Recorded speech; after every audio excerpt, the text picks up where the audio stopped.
상쾌한 아침 원주에서 출발합니다.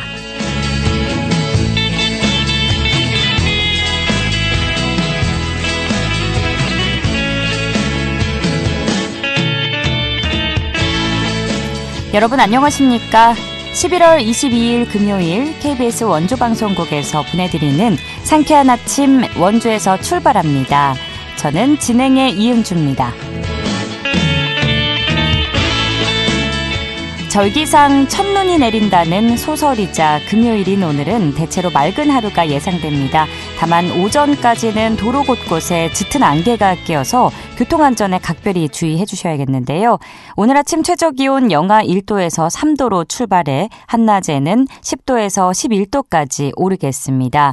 미세먼지 농도는 전 지역이 좋음에서 보통 수준 예상되지만 원주는 낮 한때 초미세먼지 농도 나쁨 수준 예보됐습니다. 주말에는 비 소식 없이 하늘 청명한 가운데 한낮 기온 12도까지 오르면서 오늘보다 더 오를 것으로 전망됩니다. 오늘 준비한 소식입니다. 지난 14일 이른바 김호중법이 국회 본회의를 통과했는데요. 이는 우리 사회에 어떤 의미를 가져오는지 알아보는 시간 갖고요. 당초 올해 말로 협약 기간이 만료될 예정이었던 더 나은 교육지구가 2028년까지 연장됐다는 소식 리포터 현장에서 준비했습니다. 또 취재기자 연결해 도내 문화체육 행사 관련 소식 정리해드리죠. 11월 22일 금요일 상쾌한 아침 원주에서 출발합니다.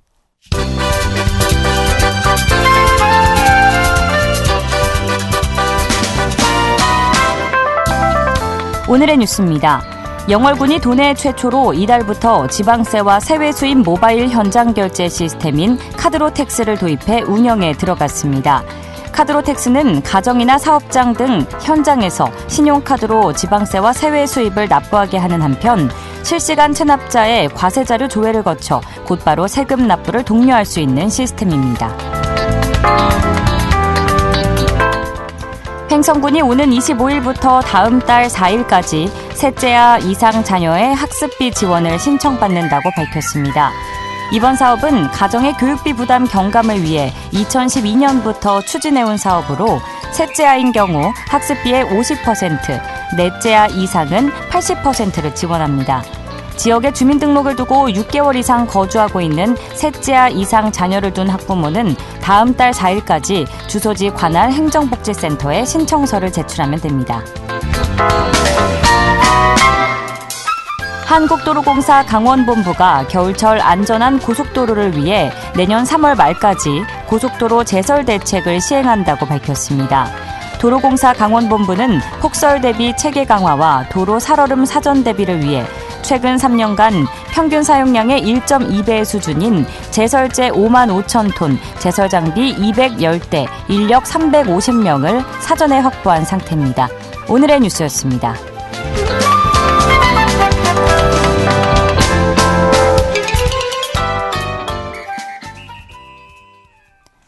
상쾌한 아침 원주에서 출발합니다. 함께하고 계십니다. 음주운전을 한 뒤 추가로 술을 마셔 경찰의 음주 측정 행위와 음주 시기 특정을 방해하는 이른바 술타기 수법을 처벌하도록 규정한 법이 지난 14일 국회 본회의를 통과했는데요. 이는 우리 사회에 어떤 의미를 가져오게 되는지 한라대학교 경찰행정학과 남재성 교수와 이야기 나눠보겠습니다.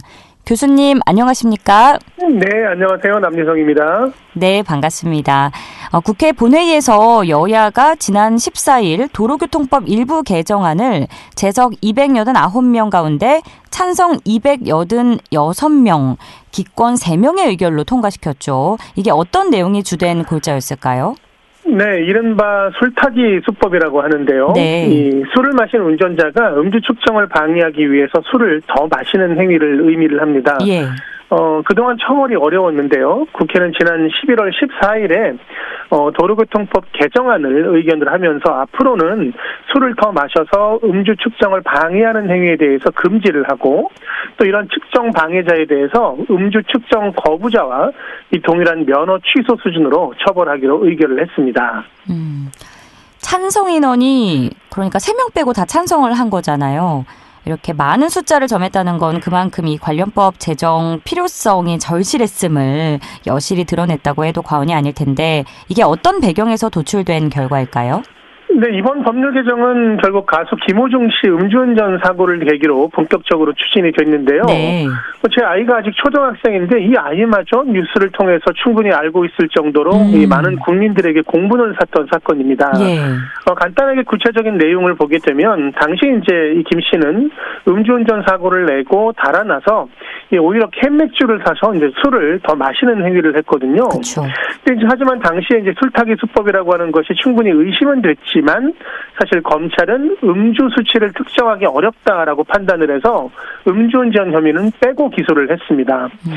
때문에 이제 음주운전자가 술을 더 마신 경우에 사실은 혈중 알코올 농도를 측정하기가 어렵고 또 운전 당시에는 술을 전혀 안 마셨다라고 하는 주장도 입증하기가 어렵기 때문에 일종의 법의 허점이 드러나기 시작을 했고 많은 국민적 여론에 의해서 이번 법률 개정이 이루어지게 된 것입니다. 참 음주운전을 이미 한 뒤에 추가로 술을 더 마셔도 처벌을 할 수 없다니 참 아이러니한 상황인 것 같습니다. 그런데 이제 개정된 법에는 술타기 수법으로 음주 측정을 방해하는 행위는 법적으로 금지된다는 점이 주된 내용인데 좀 더 세부적인 내용을 설명해 주시겠습니까? 예, 그렇습니다. 이번 개정안의 가장 중요한 내용은 술타기 수법, 그러니까 음주 측정을 방해하게 되면 이에 대해서도 처벌을 하겠다라는 규정이 이제 마련된 것인데요. 네. 결국 음주 측정을 거부하게 되면 결국은 법정형을 1년 이상 5년 이하의 징역 또는 500만 원 이상 2천만 원 이하의 벌금형으로 처하도록 규정을 했습니다. 그리고 이제 이런 내용은요, 최근에 많이들 탑승하시는 자전거나 개인형 이동 장치에게도 동일하게 적용하겠다라고 이제 법률이 만들어졌고요. 네. 또 음주 측정 방해 행위자에게도 면허를 취소하고 또 다시 면허를 취득할 수 있는 결격 기관도 결국은 거부자, 그러니까 고의적으로 음주 측정을 거부하는 사람과 술타기를 하는 사람을 동일하게 처벌하도록 했다라는 것이 이제 가장 큰 특징입니다. 정리를 좀 해보면 현행법상 이제 도주 음주 운전자가 술을 더 마신 경우 운전 당시 혈중 알코올 농도 수치를 입증하기가 어렵고 그리고 운전 당시엔 술을 전혀 마시지 않았다고 주장할 여지가 있어서 이제 음주운전으로 처벌하기는 어렵다는 큰 허점이 이제 드러나면서 법 개정 필요성이 제기돼 왔다고 보면 될까요? 그렇습니다. 결국은 음주운전이 적발되었을 당시에 혈중 알코올 농도가 정확히 측정되어야만 처벌이 가능하거든요. 그렇죠. 그런데 적발될 당시에 도주를 해버리게 되면 혈중 알코올 농도가 얼마인지를 정확하게 측정하기가 어렵고 또 피의자 같은 경우가 도주를 한 이후에 내가 그 이후에 술을 마셨다라고 하면 사실은 그 이전에 술을 마신 것을 입증하기가 굉장히 어려웠던 것이거든요. 예. 물론 이제 우리 경찰에서는요, 위드마크 공식이라고 해서 술을 마셨을 범직한 시간을 추정해서 역추적하는 방식이 있긴 하지만 사실 이것만으로 법정에서 유죄를 이끌어내기가 사실은 굉장히 어렵습니다. 그러니까 때문에 이번 도로교통법 개정은요, 결국 음주운전이 적발되면 예컨대 편의점에 뛰어들어가서 술을 더 마시면 된다고 했던 그 일반인들의 잘못된 시각을 개선할 수 있는 또 비상식적인 대응을 개선할 수 있는 대단히 중요한 계기가 되지 않겠나라고 생각을 할 수 있는 것이죠. 이 개정된 법은 언제부터 그럼 시행이 되나요? 네, 이번 도로교통법 개정안은 공포 후에 6개월 뒤부터 시행이 됩니다. 그러니까 내년 5월 15일부터 발효가 된다 이렇게 보시면 되겠습니다. 참 너무나도 초등학생도 알 만큼 떠들썩한 사건이었죠. 가수 김호중 씨가 결국 음주 사실을 시인했는데도 음주운전 혐의가 제외됐는데 그 이유가 이제 김 씨가 시간차를 두고 여러 차례 술을 마신 점을 고려했을 때 앞서 말씀해 주신 것처럼 역추산 계산만으로 음주 수치를 측정하기 어렵다는 판단 때문이었잖아요. 이제는 이런 꼼수가 좀 사라지지 않을까 기대가 되는데 개정된 법이 우리 사회에 시사하는 건 무엇이라고 생각하시나요? 네, 지난 13일에 이 서울중앙지방법원에서 이제 판결이 있었는데요. 결국 음주운전은 빠지고 특정범죄 가중처벌법상 위험운전치상이라고 하는 혐의로 징역 2년 6개월의 실형을 선고를 받았습니다. 예. 뿐만 아니라 소속사 대표와 직원 2명에게도 각각 징역 2년과 징역 1년 6개월 등등이 선고가 됐는데요. 결국 이러한 사람들에게는 사고 이후에 증거인멸을 도왔다라는 혐의가 이제 적용된 것이거든요. 예. 결국 이러한 이번에 법률 개정 또 그리고 판결의 내용을 보면 결국 우리 사회의 공정과 정의 또 상식이 우선되어야 된다라는 것을 보여주는 것이고요. 또 법의 허점을 노려서 이러한 원칙을 깨는 행위에 대해서는 우리 사회가 보다 엄단해야 된다라고 하는 대단히 중요한 경종을 울리는 사례가 아닌가 이렇게 생각을 합니다. 예, 소위 김호중법이 앞으로 우리 사회에서 어떤 의미로 어떤 역할을 하게 될지 좀 기대 효과에 대해서 듣고 인터뷰 마무리하겠습니다. 사실 최근 온라인 커뮤니티를 보면요. 네. 예컨대 김호중이 가져다 준 교훈이라고 해서 음주운전에 걸리면 무조건 도주해라. 또 주차된 차를 충격해도 무조건 도주해라. 아이고. 또 음주 단속에 걸리면 편의점에 뛰어들어가서 술을 더 마셔라. 이런 사실 웃픈 글들도 많았는데요. 예. 우리 사회에서 이런 법의 허점이나 맹점을 노리는 행위들이 많이 사라졌으면 좋겠다라고 생각을 하고요. 네. 그 이후에도 이러한 부분들에 대해서 조금 더 국회 차원의 신속한 논의 그리고 사회적인 대응이 필요하지 않나 이렇게 생각을 합니다. 예, 단순한 음주운전에서 나아가서 너무나도 이제 심화된 버전의 그런 행동을 유명인이 함으로써 이게 또 다른 분들이 나쁜 사례를 악용해서 똑같이 하는 경우들이 많아지는 것 같은데 이번 법 개정으로 모쪼록 이런 나쁜 행동들이 사라지길 바라고요. 오늘 말씀 고맙습니다. 네, 고맙습니다. 지금까지 한라대학교 경찰행정학과 남재성 교수와 함께했습니다.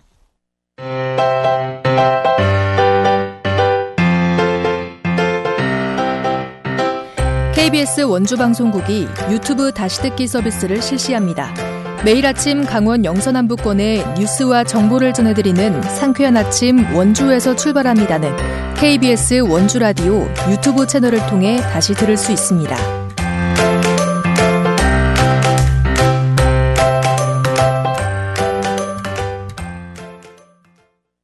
함께하고 계신 지금 시각 8시 45분 지나고 있습니다.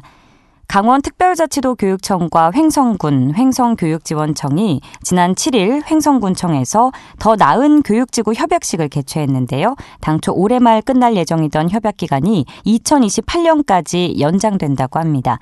자세한 이야기 김소혜 리포터와 나눠보죠. 안녕하세요. 네, 안녕하세요. 네, 우선 지난 7일에 협약식을 통해서 더 나은 교육지구 사업이 4년 연장됐는데 연장 이유와 함께 이 협약식에서 어떤 내용들을 협의했는지 알려주실까요? 네, 그동안 횡성 더 나은 교육지구 사업은 지역의 특색을 반영한 교육 혁신을 위해 횡성군과 강원특별자치도 교육청, 횡성교육지원청 간의 협약을 기반으로 횡성교육 공동체와 학교 교육을 연결하는 가교 역할을 해왔는데요. 네. 이번 협약도 지역과 학교가 함께 협력해 지역 특색을 살린 교육 환경을 조성하고 지역의 교육 자원을 학교 교육 과정과 통합해서 학생들이 지역 내에서 다양한 교육과 경험을 쌓기 위해 진행됐습니다. 이번 협약 내용은 지속 가능한 더 나은 교육지구 운영, 민관학 거버넌스로 만들어가는 교육 생태계 조성, 지역 기반 늘본 배움터 운영, 교육 협력 사업, 지역 교육 협의체 활성화 등으로 이루어졌습니다. 협약을 통해서 도교육청과 군청의 안정적인 예산 지원으로 횡성 온정마을 학교에서 돌봄과 늘봄이 안정적으로 이루어질 수 있을 것으로 기대하고 있고요. 네. 또 횡성군은 교육의 질을 높이고 국민의 교육 참여를 높이며 횡성에서 살고 있는 아이들이 지역사회 내에서 자연스럽게 배움과 성장을 이룰 수 있기를 희망하고 있습니다. 횡성교육지원청 심영택 교육장에게 더 나은 교육지구 사업과 관련된 더 자세한 이야기 들어왔습니다. 한 아이를 기르기 위해서는 온 마을이 필요하다는 교육 격언이 있습니다. 한 가정에서 태어나 부모 형제와 함께 자라고 학령기에는 마을에서 자라고 성인이 되어서는 사회와 더불어 살아갑니다. 학령기 아이들에게 마을은 대단히 중요합니다. 아이들이 보고 듣고 자라는 마을을 교육하기 가장 좋은 교육 공동체를 만들어 아이 한 사람 한 사람을 내 아이가 아닌 우리들의 아이들로 잘 키우고자 하는 것이 더 나은 교육지구 사업입니다. 우리 횡성 더 나은 교육지구 사업은 마을과 함께하는 학교, 학교와 함께하는 마을을 비전으로 하고 있습니다.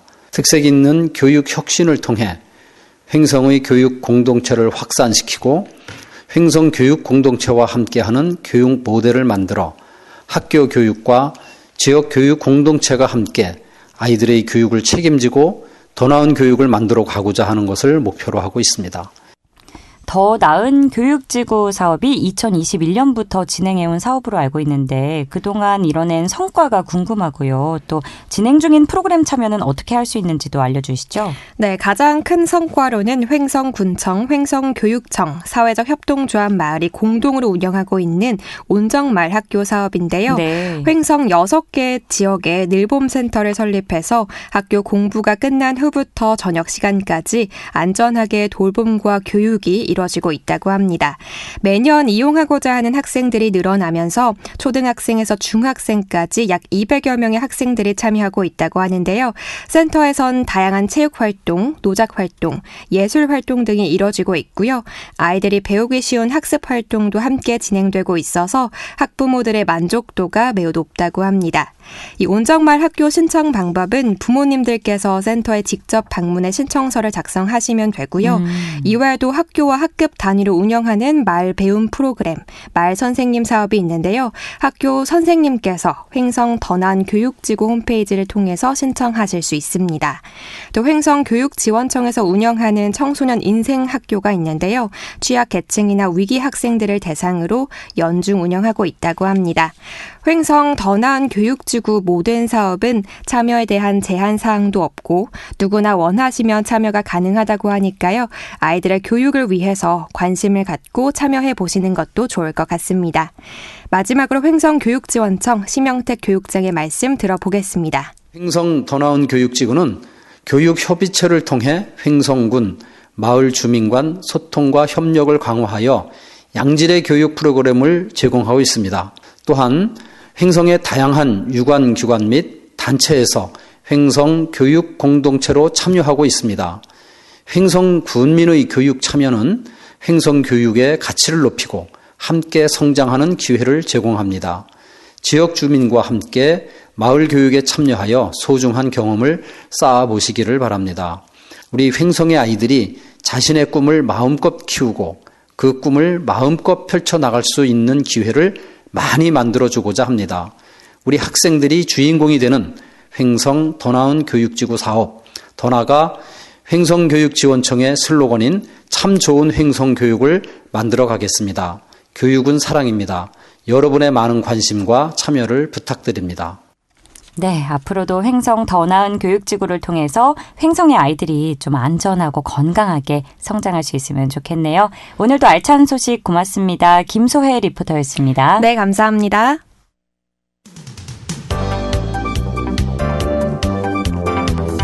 생생한 현장, 유익한 생활 정보를 전해드리겠습니다. KBS 원주라디오 상쾌한 아침 원주에서 출발합니다를 함께하고 있습니다. 함께하고 계신 시각 8시 51분 흘러가고 있습니다. 취재기자 연결해 주간 도내 문화체육 행사 소식 알아보는 시간입니다. 연합뉴스 강원 취재본부 박영석 기자 연결합니다. 박영석 기자, 안녕하십니까? 네, 안녕하십니까. 연합뉴스 박영석 기자입니다. 네, 먼저 살펴볼 소식은요. 강원FC가 바로 내일이죠. 강릉에서 마지막 홈 경기를 갖는데 이 경기 결과에 따라서 강원FC의 운명이 뒤바뀐다고요? 그렇습니다. 바로 내일 오후 2시에 강릉으로 포항 스틸러스를 불러들여 마지막 경기를 갖는데요. 네. 아쉽게도 리그 우승에는 실패했지만 마지막 경기에 아시아 챔피언스 리그 진출 여부가 결정된다는 점에서 매우 중요한 경기입니다. 아시아 챔피언스 리그에 대해서 간단하게 설명해 드리자면 네. 아시아 소속 국가의 리그에서 우수한 성적을 거둔 상위 팀들이 모여 경쟁하는 대회로서 아시아에서는 가장 권위 있는 축구 클럽 대회인데요. 이게 얼마나 중요한 경기인지를 단적으로 보여주는 것이 우리 2만 1천여 좌석 중에 원정석을 제외한 대부분의 좌석이 매진 상태입니다. 현재 강원FC는 리그 2위인 김천 상무의 승점 2점이 뒤진 리그 3위를 유지하고 있는데요. 네. 경우의 수를 조금 따져봐야 하긴 하는데 일단 이날 포항을 꺾으면 리그 2위에 올라설 수 있게 됩니다. 그리고 같은 날 같은 시간 김천 상무가 서울에 패배하는 경우 강원 FC와 순위가 뒤바뀌면서 아시아 챔피언스 리그 엘리트 리그 플레이오프에 진출할 수 있게 됩니다. 그러면 만약에 패배하면 어떻게 되느냐? 혹여 패배해서 리그 3위가 확정된다고 해도 군인팀인 김천은 아시아 챔피언스 리그에 진출할 수가 없어서 강원 FC가 진출권을 따낼 가능성도 있는 겁니다. 조금 복잡하지만 아무쪼록 승리가 매우 간절한 경기라고 할 수 있겠습니다. 예, 말씀해 주신 것처럼 경우의 수는 좀 따져봐야겠지만 그래도 굉장히 희망적인 상황이 아닌가 싶은데, 게다가 이 경기가 잉글랜드 프로축구 프리미어리그 토트넘으로의 이적을 앞둔 양민혁 선수가 강원FC에서 펼치는 마지막 고별전이기도 하다고요. 그렇습니다. 양민혁 선수는 지난 7월 토트넘 핫스퍼와 계약해 올 시즌을 끝으로 한국 무대를 떠나게 되는데요. 네. 2006년생으로 18세에 불과한 양민혁 선수, 이번 시즌 축구 팬들에게 정말 많은 기쁨과 행복을 선사했는데요. 신인 선수로서 전 경기를 출장해 11골에 6개의 도움을 기록했고요. 구단 최연소 출장 기록을 시작으로 승강제 이후 K리그 최연소 득점, 멀티골, 두 자릿수 득점, 이달의 영플레이어상, 이달의 골, 이달의 선수상 등 수많은 최연소 기록을 갈아치웠습니다. 이런 활약에 힘입어 프로축구 사상 최연소 최우수 선수 후보에 올랐고요. 울산의 수문장 조현우, 수원FC의 공격수 안데르손 선수와 함께 최고의 별을 놓고 경쟁하게 됩니다. 최우수 선수 외에도 영플레이어상, 베스트 11 등 세계 부문 최종 후보에 모두 등극했는데요. 올 시즌 눈부신 활약을 펼친 양민혁 선수에게 마지막까지 좋은 소식이 있기를 많이 응원해 주시면 좋겠습니다. 네, 최를 2번이나 달았네요. 최연소로. 최우수 선수 후보에 오르다니요. 굉장히 대단한 활약을 해줬는데 앞으로도 큰 활약 보여주기를 기대하겠고요. 자, 다음으로는 우리 지역 문화유산이 그 가치를 인정받았다는 소식 전해주신다고요? 네, 원주 보문사 석조 열의 자상가 대성암 목조 비로자나 불자상 및 복장 유물이 강원도 문화유산으로 지정됐습니다. 네. 원주시 역사박물관에 따르면 각각 문화유산 207호와 208호로 지정이 됐고요. 그리고 이로써 이번 지정으로 원주 지역 문화유산은 94점에서 96점으로 늘었습니다. 그리고 영월에서는 충절의 도시를 상징하는 장릉 일대가 세계유산지구로 지정될 전망입니다. 국가유산청은 최근 조선왕릉 등 유네스코 세계유산 목록에 등재된 11개 유산을 세계유산지구 지정을 예고했는데요. 영월 장릉은 조선 6대 임금 단종의 무덤으로 1970년과 2009년 각각 사적과 유네스코 세계문화유산으로 지정이 됐는데, 아무쪼록 역사적 가치를 지닌 우리 지역 문화유산이 잘 보존되기를 바라봅니다. 네, 문화유산 소식이었고, 끝으로 독특하고 재미난 전시 행사 소식 준비해 주셨네요. 맞습니다. 영월군 사립박물관 공동특별전시 나의 청춘, 나의 박물관, 나는 관장이로 도이다가 지난 18일 개막해서 동강 사진박물관 제3전시실에서 이번 달 말까지 무료로 열립니다. 2008년 박물관 고울 특구로 지정된 영월군이 기획한 이번 전시회에는 박물관의 특구 발전에 힘써온 사립박물관장들을 조명하는 전시인데, 그 구성이 독특합니다. 사진과 전시품 그리고 인터뷰 영상으로 구성되어 있는데요. 관장으로서 첫 발을 디딜 때, 첫 소장품을 수집했을 때의 기쁨을 담은 관장들의 얼굴 사진과 관람객에게 소개하고 싶은 소장품, 관장으로서 살아가는 의미를 묻는 것에 답하는 인터뷰 영상 등이 준비되어 있다고 하니 관장이라는 인물에 집중한 이번 전시를 보시는 것도 추천드립니다. 네, 오늘 말씀 고맙습니다. 네, 감사합니다. 지금까지 연합뉴스 강원 취재본부 박영서 기자였고요. 오늘 순서 마칩니다. 다음 주 월요일에 뵙죠. 고맙습니다. 좋은 하루 보내세요.